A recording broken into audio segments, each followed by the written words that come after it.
Hi అండి. ఈరోజు నేను మీకు గోంగూర పచ్చడి ఎలా చేసుకోవాలో చేసి చూపిస్తాను. స్టవ్ మీద కళాయి పెట్టుకొని ఎండుమిరపకాయలు వేసుకొని కొద్దిగా ఆయిల్ వేసుకొని ఫ్రై చేసుకోవాలి. అదే కళాయి స్టవ్ మీద పెట్టేసుకొని ధనియాలు, జీలకర్ర, మెంతులు అలాగే మినపప్పు వేసుకొని ఫ్రై చేయాలి. కళాయిలో కొద్దిగా ఆయిల్ వేసుకొని గోంగూర వేసుకొని ఉడికించుకోవాలి.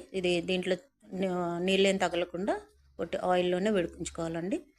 తర్వాత ఇది ఉడుకుతూ ఉండగా మనం ముందు ఫ్రై చేసుకున్నవన్నీ కూడా ఒక మిక్సీ జార్లో వేసుకొని కొద్దిగా ఉప్పు, వెల్లుల్లిపాయలు అలాగే పసుపు వేసి మెత్తగా గ్రైండ్ చేసి పెట్టుకోవాలి. గోంగూర కూడా ఉడికిపోయిన తర్వాత మిక్సీలో వేసుకొని మనం మెత్తగా గ్రైండ్ చేసుకోవాలి.